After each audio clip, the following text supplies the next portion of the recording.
a random episode and just living up to our randomness series, I guess. We're gonna just pick a random topic and based on the platform we ended up selecting, or this AI ended up selecting for us, we will dive into some random article or random tweet or random IMDb comment.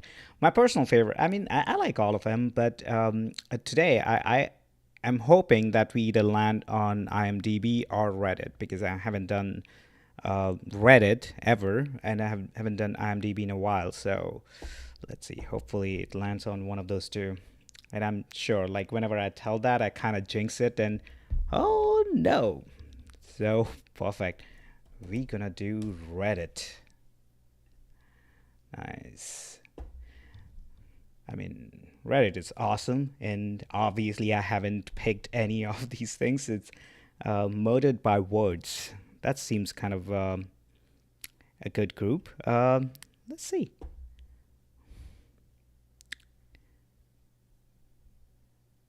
What does this pick? Look at your bodies, women, breast, ovaries, and a womb. God created you for the magnificent job of creating and nourishing new life. What can be more important than this? So that was the transformed wife. But Anne responded back, using my brain to get a PhD and then educate loads of women about how they are more than just hosts for babies and servants for men. Oh, yeah, that kind of became heated. Um, I was hoping that there would be like some sort of a witty comeback for that idiotic statement to begin with. All right, let's check out anti work because obviously most of the people will be on this Reddit. Oh, unemployment for all, not just the rich.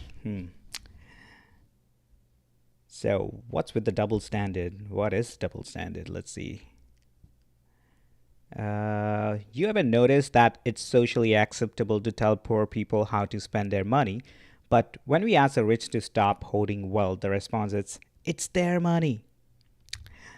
Well, even though uh, I think there is some truth to that. Obviously, the poorest among us are vilified for maybe just being poor, and most of the times it's not even their fault. A lot of people are born into poverty and end up end up just being trapped in it because their social network and um, um, their opportunities are limited to certain degrees because of the way our systems are. And obviously, rich people, and again, most of them are born into the wealth and not like really earned or added this equivalent amount of value in the society to justify the amount of wealth they hold. And yeah, rich people, they they own everything. Why would they give up anything, right? It's so obvious. But let's go through comments. Meanwhile, we have hypocrites that pretend to be for workers and the common people, yet will defend the same people who wish to enslave them. So it's about making yourself seem marketable to the masses so you can get into power and do what you actually want. Being for the workers is just a Trojan horse so they can actually tear down those same workers. Seriously? See, I feel that the optimum solution, when it comes down to at least making sure that everyone is starting from a more or less similar point. Um, to ensure something like that, the optimum solution is obviously to provide all the tools an individual would need to succeed. And after that, it's on them. It's on them based on how much work they put in. But the basic tools which everybody should have is education. But more basicer than that is food, shelter, and clothes.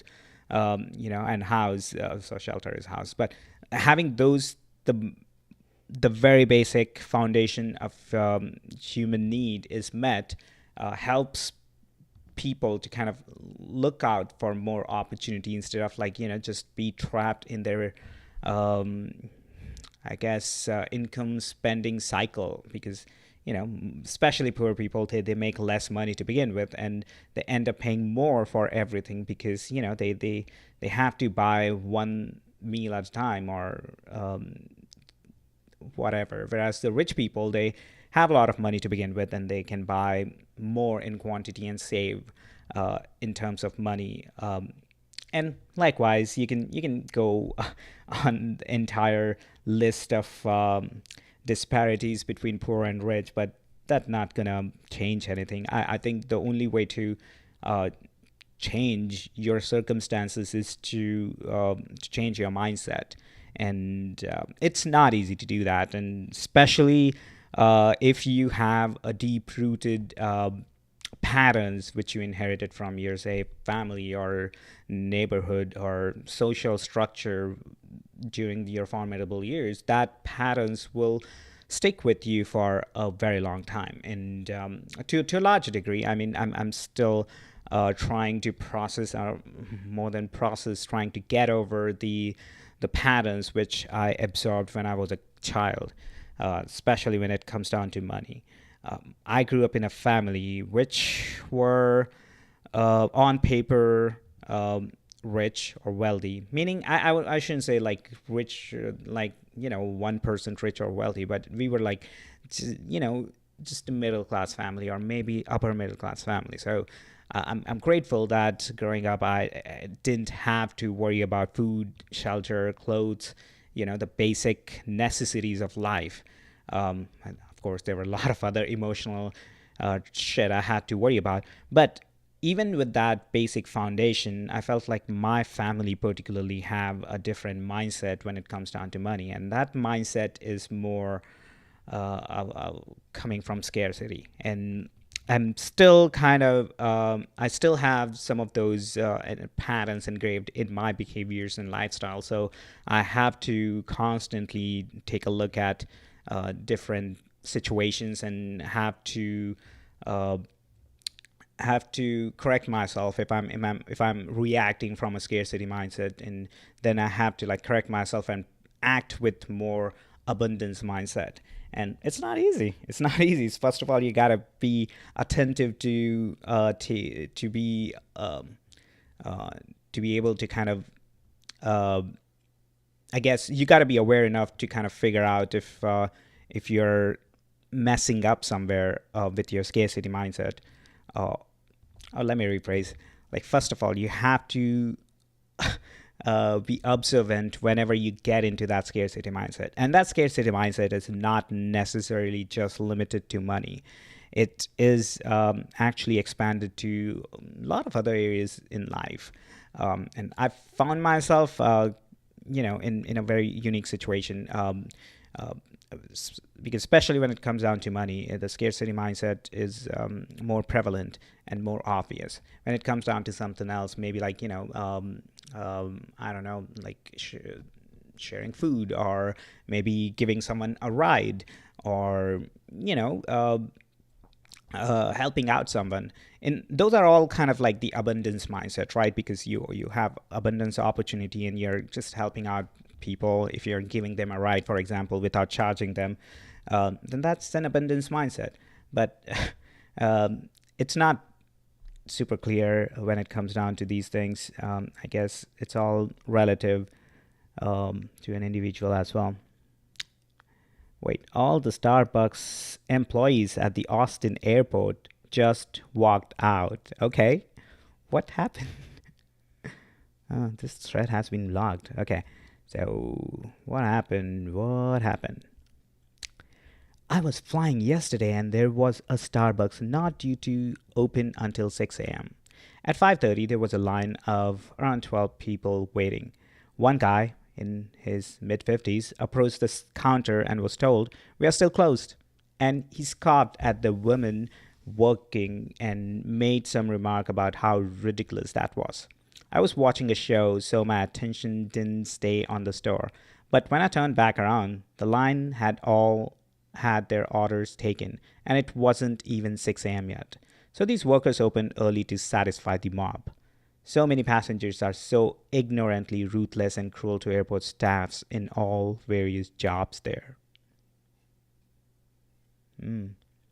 So I worked, Johnny 19 says, I worked at a coffee shop in an airport. We opened at 4 a.m. to ensure we could serve customers before a lot of the early flights took off. There would be lines of 30 people waiting before we had opened. Most were pretty nice, but sometimes you would get rude people that didn't understand we need to brew coffee and set up the espresso machine. To which Nikki Rose 88 responds, yes, it takes a while for the machine to heat up and gain enough pressure for the steam wants. It's standard to arrive at least 30 minutes early to set up the machine and everything. This is a boring thread.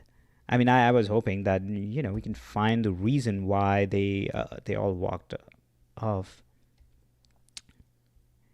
So I quit on my second day because I was lied to in my interview. Interesting. All right.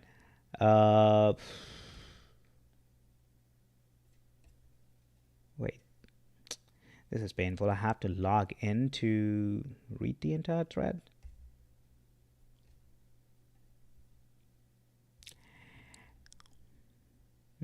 That's a bummer.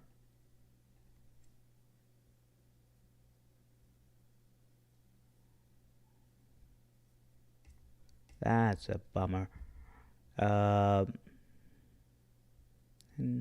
as you can tell, I'm not like super heavy Reddit user. Well, so damn accurate. What is accurate? Don't tell me how rude our generation is because I've worked in customer service for over 3 years and I've never had someone close to my age yell and freak out on me like the older generation does. True that, Maddie. Older generations, especially the boomers, are assholes. It's now quite quitting to not go beyond. I think I'm done with that thread for now. Human being bros. Nope, nope, nope.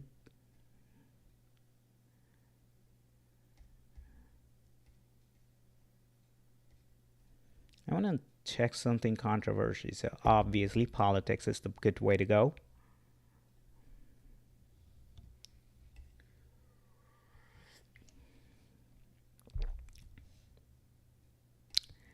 Learn how Google search optimizes the world's information. Wait, that is a promoted article. I was like, why is that in politics? Biden signs Inflation Reduction Act into law, setting 15% minimum corporate tax rate. Okay.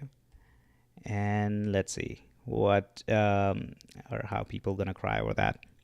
15% minimum corporate tax rate, 1% tax on stock buyback, restoring some of the revenues lost from the 2017 giveaway. Big investments in clean energy and climate mitigation. Gives Medicare historic power to negotiate drug prices, a move fiercely opposed by Big Pharma, saving Americans money. Provides money for the IRS to go after very wealthy tax evaders, restoring hundreds of billions in lost revenues. Regardless of one's political persuasion, these are good things beneficial to most Americans and the country. To which loverly one responds 2,000 out of pocket cap for Medicaid recipients. That's going to be a huge boon for seniors. Extra $2,000. This should be screamed from the rooftops by the Dems and tell them that no Republican voted to save them money on their drug costs. As big as all the other providers are old people freaking vote. And if you get seniors voting them, it will make a big difference. Well, good luck with that, Van. To which Bloodbath and Beyond responds, Republicans don't listen through any channels that Dems can reach them at. Fair point. Van 18 strikes back. Why not buy airtime on Fox? Go to the shows to talk about it. Jon Stewart just proved again that if you're willing to go into the belly of the beast and are capable enough to make your arguments effectively and get out in front of the spin, you can get through Republicans on some points. At least enough that their elected leaders will feel the heat a bit. Or hell, just got to their districts and speak to them directly. Well, then, if you haven't checked out, Bernie had been doing that for like ever.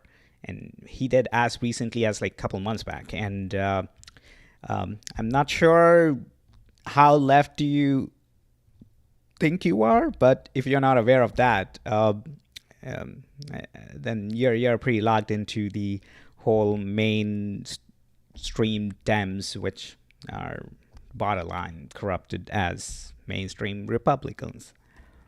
Anyway, uh, water smoker says they don't care about reality. It's yeah, which is kind of true, and that's also true for the radical. I shouldn't say radical, but the crazy left, like the leftists who are, just who just gone bonkers on the cultural issues. So they don't care about reality either. And the same happened with like the whole COVID thing too. When a lot of people were asking questions about uh, the pandemic itself, and all the other strings attached with COVID, they were leftist as well as a lot of these um, people in power. They were brushing off all these other voices and appropriate questions with, like, they were marking it as conspiracy. So yeah, nobody cares about reality. Everyone want to create their version of reality and want to enforce that on people. So uh, if you don't know, that's how power structure have been working forever. So nothing new. All right. Banana Nick says, you don't need to convince them all, or even most, just some. Enough to tip the scales. The momentum is already with Biden as an incumbent. Okay, Banana, but Biden faced Congress, at least the House. Or let me rephrase. I was trying to make it like a single sentence, but Dems going to be losing House because of Biden and some of the actions he didn't take in the first 100 days, or maybe in the first year of his presidency, which was last year. And everyone could see how uh, powerless Biden was in front of like Kirsten Sinema or Joe Manchin. He would just letting them run all over him, walk all over him. And yeah, uh, I'm glad that there was some sort of action taken. It wasn't, it did not meet the moment, but a drop is better than nothing, I guess.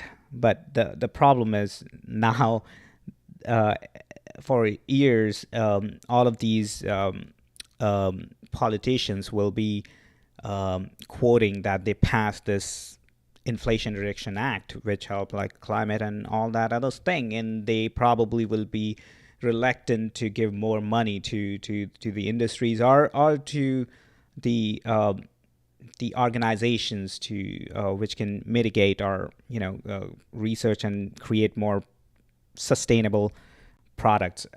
And to a certain degree, I think that's not job of government per se, but like some of the things which the government should be doing is like building infrastructure. And if they are building infrastructure, they should be using the most optimum technology so that they can make it future proof. And those are some of the things for which they could use this money. And I think the however $1 billion they did pass, I think that would be spaced out in 10 years. So if they pass like 40 billion, they're going to have like 4 billion a year for all of these issues, which is not even sufficient. But, we'll see. We'll see how, these measures going to impact in the near future. I am going to skip this thread and let's check out Trump being driven nuts, not knowing who Mole is, ex federal prosecutor. Mark Meadows disappeared off the face of the earth. Where is he? Remember when the J6 committee sent criminal referrals for Bannon and Meadows for denying their subpoena? Then they arrested, charged, and convicted Bannon, but declined to seek similar charges for Maddow. Oh lordy, I hope he squeals. The Jan 6 committee is still working and still taking depositions. I feel like the Jan 6 committee could do 2 shows a week for the rest of my life on all the criminal shit that happened. It would get better ratings than The Apprentice. That I can tell you. People are saying. I heard that lots of good people are saying this too. Yeah, this thread is boring too. I want something, maybe like a troll or something. Let's see if there are some memes. Okay. 20 million users. Why does it simply good? You decide. I hate it when it just doesn't open up the actual post. Men will turn 4 and base their whole personality of one of these dinosaurs, rockets, trucks, and yeah, tractors.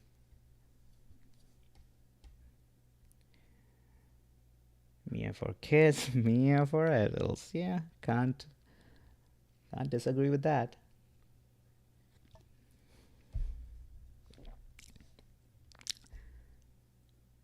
Wall is built at an 89.9% angle.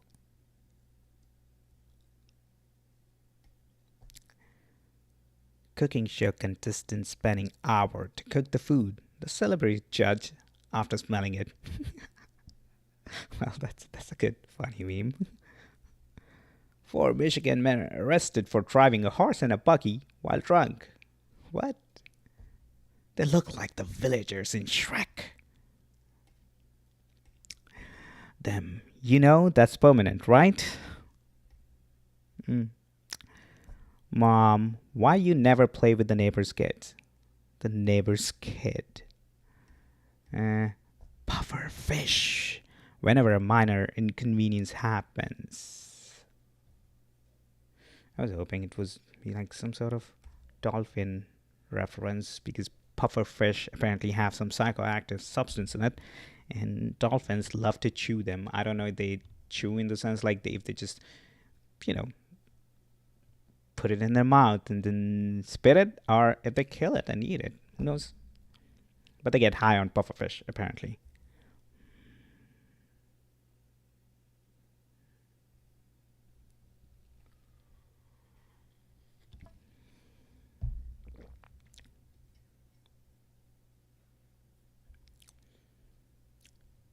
Mom, stop the game after this level. Me playing Minecraft. Oh, okay. I'm probably dumb because I don't know if Minecraft have levels or what's going on there.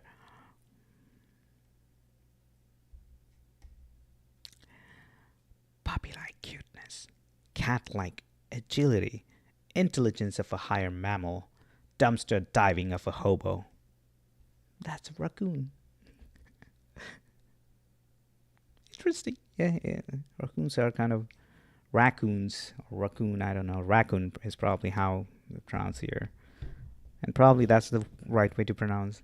Um, I'm just going to watch Shrek in my head. Eh? Doctor, you'll have to take this pill for the rest of your life. Patient, but doc, there's only 3 pills. Wait, what? Okay. So you're gonna live for only 3 days? After YouTube team removed all the features users like and increased ads tenfold.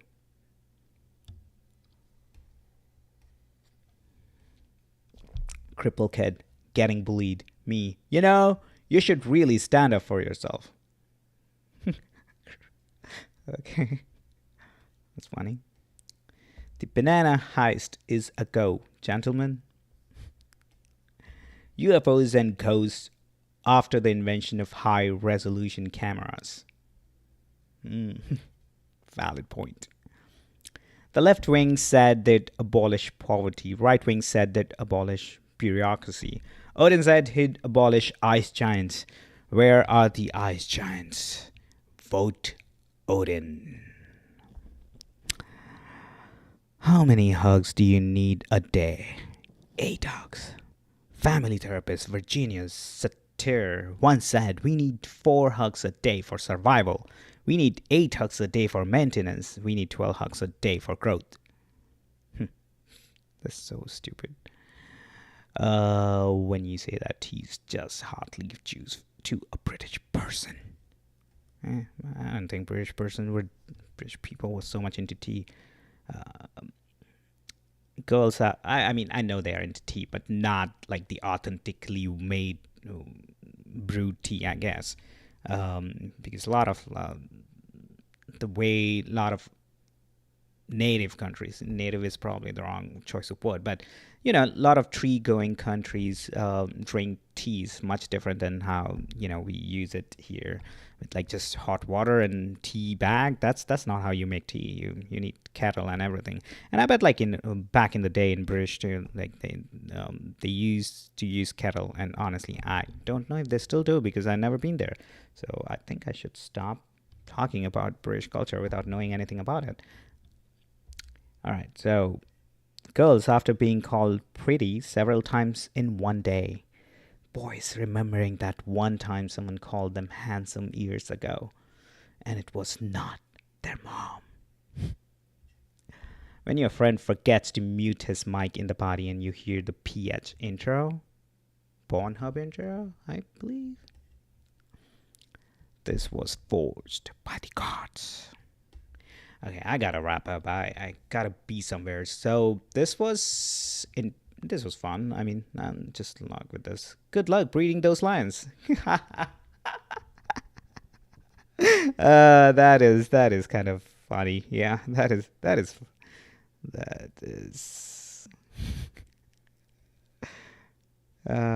funny.